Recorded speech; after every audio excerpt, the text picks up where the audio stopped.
Aksi rame-rame lapor ke sosial media dan bukan kepada aparat kini menjadi tren. Kekuatan warganet dalam membongkar berbagai kasus seakan fungsinya seperti penegak hukum. Hashtag viral pun seolah menjadi malaikat penolong. Banyak peristiwa-peristiwa viral ditindaklanjuti oleh pihak kepolisian hingga berakhir di meja hijau. Misalnya, kasus penganiayaan Mario Dandi terhadap David Ozora. Atau jalan Lampung yang rusak dan baru diperbaiki usai viral dikritik di media sosial. Gerak cepat polisi setelah suatu kasus menjadi perbincangan publik memunculkan pertanyaan. Apakah harus viral dulu baru ditindak? Dalam edisi Rek Fokus kali ini akan dikupas tuntas soal fenomena penegakan hukum viral dulu baru ditindak dan the power of netizen di media sosial. Berikut wawancara kami bersama pakar bisnis digital Tugu Nugraha dan psikologis klinis Mutiara Maharini.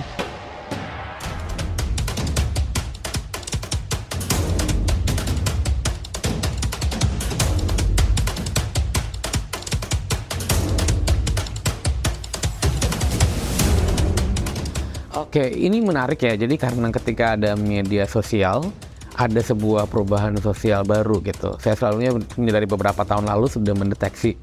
Kalau sebelumnya kan ibaratnya yang menjadi monitor itu biasanya NGO atau DPR gitu ya.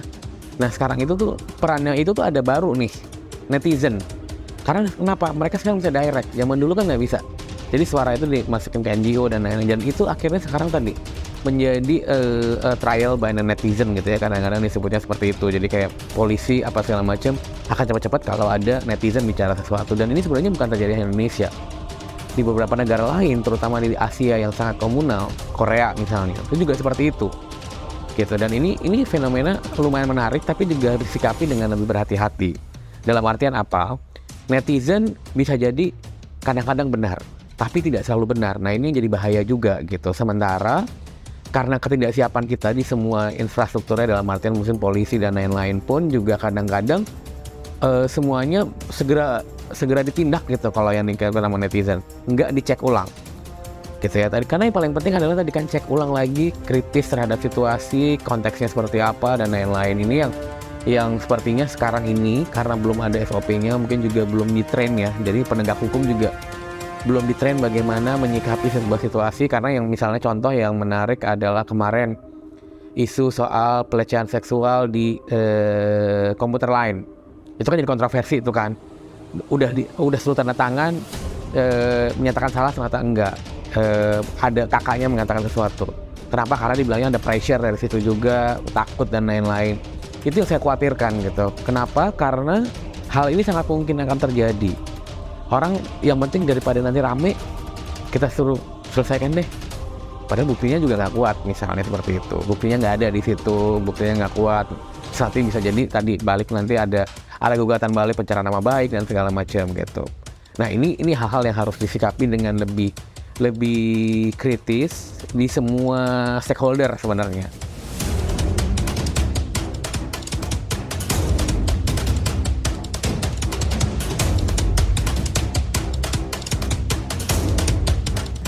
Oke, mungkin sebelumnya saya mau disclaimer dulu kalau misalnya ini tanggapannya untuk secara umum bukan spesifik terhadap kasus tertentu. Jadi kalau misalnya kita mau memahami kenapa seseorang itu lebih mau untuk speak up ya di social media dibandingkan melapor langsung ke aparat penegak hukum, ada dua hal yang perlu kita pahami. Yang pertama adalah kenapa seseorang lebih nyaman untuk berbicara di social media dan juga kenapa dia enggan mungkin untuk melaporkan ke aparat penegak hukum.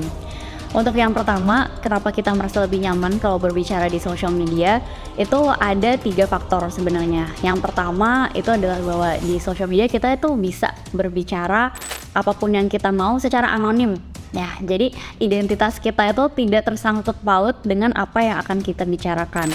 Yang kedua, rasanya berbicara di media sosial itu lebih aman.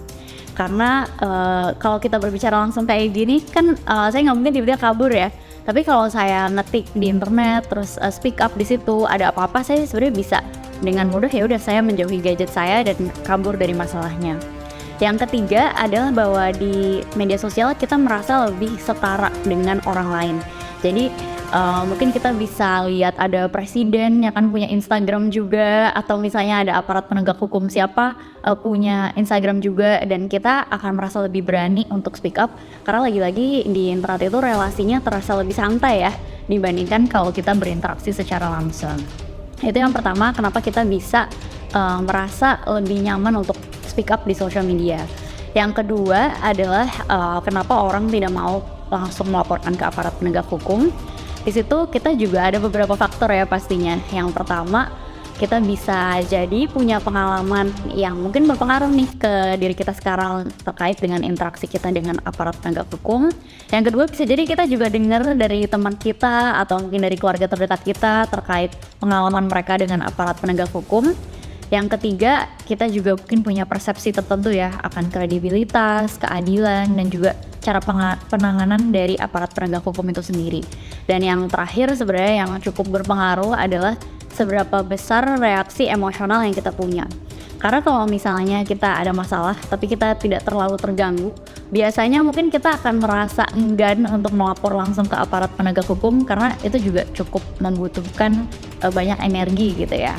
Jadi ketika kita memilih untuk speak up di medsos dibandingkan untuk langsung ke aparat penegak hukum, bisa dibilang bahwa sangat mungkin individu ini merasa lebih berani dan aman berbicara di social media.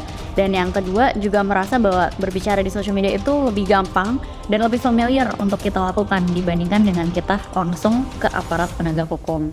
Tapi pada akhirnya memang setiap orang perlu mengetahui konsekuensi dan resiko dari setiap caranya untuk melaporkan masalahnya dan perlu memilih yang paling sesuai juga dengan dirinya.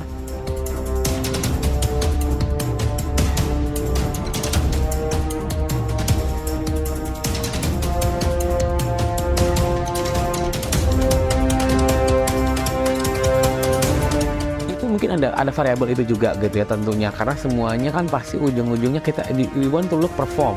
Kita ingin terlihat bagus, kita semuanya ingin terlihat kinerjanya baik, dan semuanya orang sebenarnya di semua stakeholder, bukan hanya di kepolisian, semua lembaga, terutama lembaga layanan publik, semuanya sekarang kan bergantung pada persepsi kan, persepsi publik. Makanya di semua lembaga publik itu sekarang ada namanya social media monitoring. Nah ini yang kemudian jadi patokan bagi mereka, apalagi ketika ada begitu banyak kasus gitu kan. Kalau dia ngerjain kasus yang A yang tidak terlalu viral dengan yang B yang viral, media pasti akan lebih ngeliatin yang B. Berarti performa dia lebih bagus gitu. Nah ini juga sebenarnya di satu sisi bagus gitu ya, dalam artian kita bisa mengangkat misalnya orang-orang yang nggak terlalu punya power, kasusnya bisa diangkat juga gitu ya. Tapi di sisi lain juga bahaya karena tadi bisa jadi tuh kita jadi bias yang seperti tadi, yang diambil yang lebih viral aja karena bisa cepat untuk naikin nama ini, walaupun mungkin nanti ternyata ada kasus yang sebenarnya lebih krusial tapi tidak banyak yang ngangkat. Semua stakeholder, bukan hanya dari netizen, bahkan media juga kan hanya ngangkat yang viral kan. Lebih malas untuk ngangkat sebuah isu yang nggak terlalu seksi gitu, yang nggak trending di Twitter, yang nggak trending di TikTok. Kenapa harus naikin kayak gitu-gitu? Padahal mungkin ini ada hal yang lebih krusial lagi. Nah ini juga yang kemudian menurut saya semua stakeholder harus melihatnya dengan kepala dingin dan kemudian lebih rasional. Karena kalau tidak nanti kita menjadi negara justice by top 40 gitu kalau zaman dulu. Jadi kayak lagu pop mana yang lagi ngetop aja, padahal kan harusnya nggak seperti itu secara ideal gitu.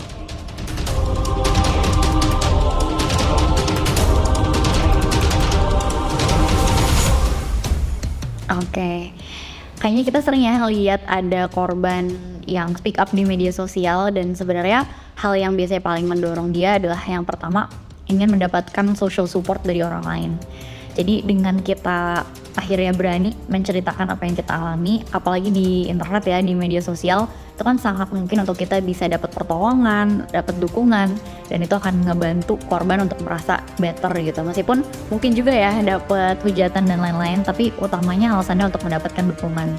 Yang kedua adalah biasanya korban juga ingin menjadi bagian dari perubahan yang positif di masyarakat. Jadi dengan dia sharing, dengan dia speak up, jadinya orang-orang lain gak harus jadi korban selanjutnya dan bisa lebih waspada mungkin dengan masalah yang pernah dia hadapi.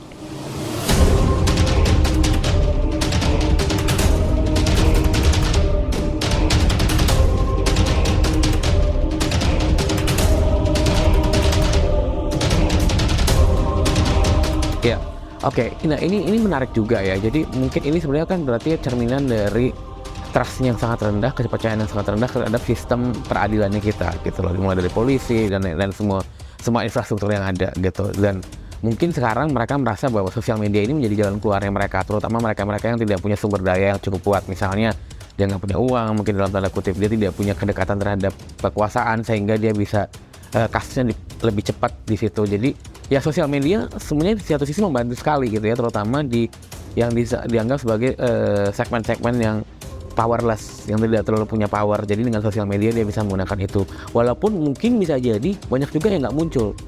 Ada yang misalnya dia di saat yang tepat, di waktu yang tepat sehingga naik dan cepat kayak Bima kemarin. Karena mungkin dia punya skill. Dia skill, mungkin jalanan rusak di mana-mana banyak kan. Kayak kemarin saya lihatin banyak media bilang sebenarnya data BPS yang paling banyak jalan rusak itu NTT yang nomor 1, Lampung itu nomor 3. Tapi kenapa sampai Lampung presiden pun harus datang? Karena viral. Karena ada orang sosok yang kayak Bima, yang at the same time dia jago berbicara, dia taruh di sosial media, orang merasa relevan, naiklah itu.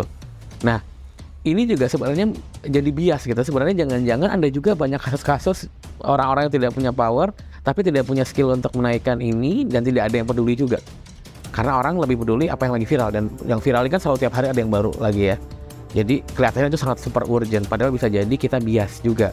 Bisa jadi ada hal yang lain lebih urgent tapi tidak muncul ke permukaan karena netizen merasa tidak punya kepentingan di situ, atau stakeholder lain tidak punya kepentingan untuk naikin isu itu untuk kepentingannya dia juga, misalnya seperti itu. Nah ini yang juga harus dipikirkan gitu ya. Misalnya mungkin di stakeholder lain misalnya kayak media, NGO punya peran untuk kemudian menaikkan ini dan punya skill yang sama kayak netizen gitu.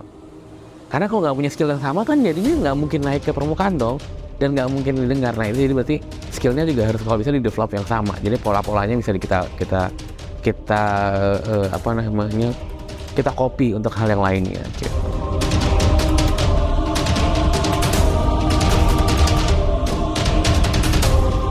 Sebenarnya tanpa viral pun kasus-kasus kan ditangani juga ya sama aparat penegak hukum.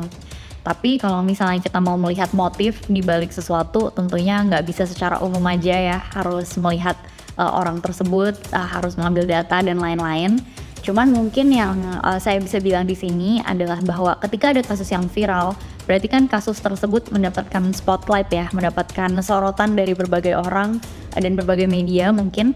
Dan setiap manusia yang disorot itu juga pasti akan berusaha untuk menampilkan dirinya yang terbaik, termasuk dengan kita bersikap responsif terhadap suatu kasus.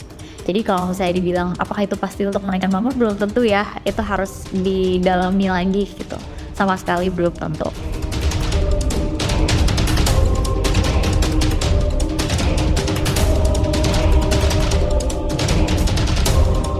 Ini pertanyaan yang sangat bagus ya. Pertama, perlu adanya literasi digital dengan banyak aspek gitu. Pertama adalah netizen harus memahami aspek hukum juga. Banyak banget kan sebenarnya terjadi berkali-kali dan selalu terjadi lagi gitu, yang orang-orang kena undang-undang ITE harus masuk penjara hanya karena dia komen yang tidak pas di sosial media gitu. Mulai dari ibu rumah tangga lah segala macam, itu udah berkali-kali terjadi. Itu pertama. Mereka memahami hukum, bahwa ada konsekuensi hukum. Kedua, netizen harus diajarin untuk lebih kritis. Ketika ada sebuah isu, ini kan kadang-kadang memang sangat menggoda ya, apalagi kalau kita sudah punya belief system sebelumnya yang percaya dengan isu tersebut. Kita akan lebih cepat untuk kemudian ngambil jalan singkat, kita langsung ikutan menghakimi dan segala macam gitu, tanpa ngecek datanya. Nah, dalam keadaan seperti itu, kita harus mengambil jarak untuk kemudian berpikir, benar nggak ya ini? Kalau Anda nggak punya waktu untuk kemudian ngecek dan segala macam, mendingan tinggalin, nggak usah ikutan komen, nggak usah ninggalin jejak.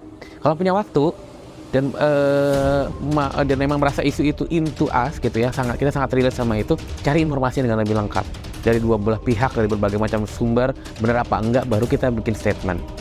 Biar apa? Biar tadi nggak kena nanti aspek hukum, konsekuensi hukum kalau ternyata tidak benar, atau kita kadang-kadang kebablasan gitu ya, pencemaran nama baik gitu kan, atau bahkan kadang-kadang yang ketiga adalah belajar soal etika. Misalnya nih, yang salah si A, tapi keluarganya satu renting harus nanggung semua, bener nggak? Banyak banget yang kayak gitu kan. Bahkan kadang-kadang mertuanya, anaknya, teman sekolahnya gitu kan, kasihan gitu, karena nggak bisa begitu. Dan ini ada jejaknya kan gitu. Itu yang jadi bahaya, karena kita harus membayangkan konsekuensi buat kita dan orang yang kita serang. Bisa jadi dia depresi, bisa sampai mungkin ada yang bunuh diri. Pernah nggak kita membayangkan itu? Walaupun kita mungkin nggak melihat langsung mereka. Nah ini juga saya pikir ini menjadi PR bersama ya untuk kita sama-sama edukasi. Karena mediumnya baru, kita semua kadang-kadang mengalami euforia, tapi kita juga batasannya belum jelas. Makanya sama-sama mungkin dengan adanya diskusi ini gitu ya, dengan video ini kita sama-sama memikirkan batasnya sejauh mana sih. Kalaupun dia benar, siapa yang kemudian netizen bisa berkomentar sejauh apa, dan siapa yang kemudian berhak disalahkan dalam situasi itu. Karena kadang-kadang sampai nggak make sense kan, ibu mertua apalah segala macem gitu, semuanya dikenain padahal kan dia nggak tahu, walaupun kasusnya sangat berat gitu ya, misalnya kayak kasus Sambo kemarin gitu. Apakah kemudian anaknya juga harus diserang dan berdosa terhadap kasus itu? Kan harusnya dipisahkan ya, walaupun secara emosional kita merasa nggak terima juga kan gitu, tapi nggak bisa gitu dong. Kasihan ini anak kan, apalagi kalau misalnya anaknya masih kecil misalnya, atau orang tuanya seringkali itu yang paling diserang itu kan kadang-kadang IG orang tuanya, Facebook orang tuanya, dan netizen tadi share semua data-datanya. Bahkan kemarin menarik tuh, saya kemarin di grup WA alumni pun ada yang share tuh kan, yang misalnya waktu itu kemarin yang polisi gadungan segala macam, semuanya di share lengkap sampai ijazah lah, alamat apa segala macam, ada yang ngetin ya, pejabatnya juga ngasih tahu. Jadi kita juga tidak merasa punya tanggung jawab gitu. Toh itu si pejabat itu juga nge-share kemarin, ininya di-share juga, saya juga berhak dong. Jadi kita nggak merasa bahwa ya starting responsibility ini mulai dari kita gitu, nggak harus nunggu orang lain. Karena bayangin kalau bagi saya, bayangin adalah kalau kita nge-share seperti itu, something happen dengan kita diserang orang tua kita, rela apa enggak gitu. Bagi saya lebih baik gitu. Jadi self regulation kita berjalan, bajanya seperti itu.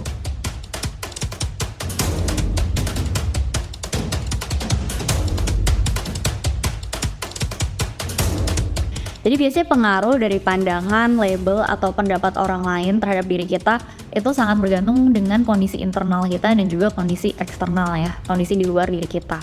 Kalau dari kondisi internal, keadaan kesehatan mental kita itu sangat berpengaruh. Termasuk dari yang pertama, kita sudah cukup kenal belum sama diri kita sendiri.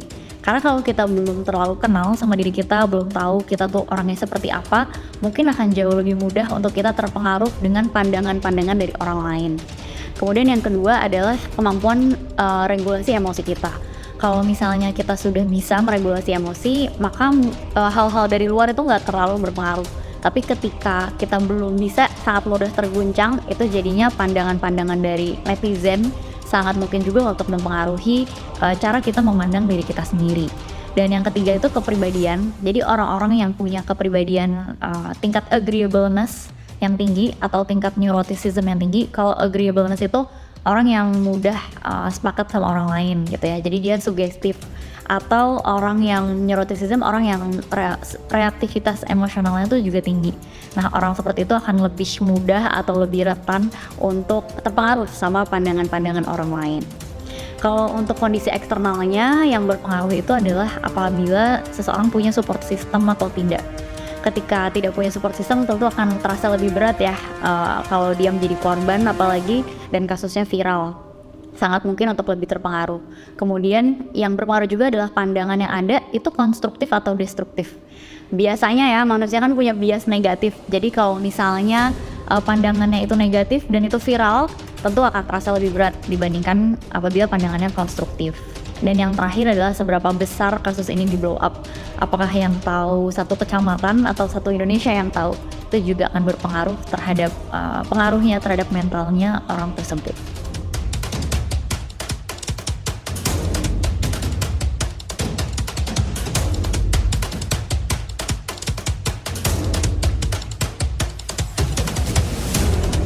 Ya, kalau menurut saya kita laporkan dulu ke polisi ya, atau penegak hukum. Jadi kita memberikan trust-nya ke situ gitu. Karena saya yakin juga memang tidak sempurna ya, sistem hukum kita juga belum sempurna. Tapi saya yakin sekarang lagi dirubah semuanya, lagi di ongoing untuk berubah gitu ya.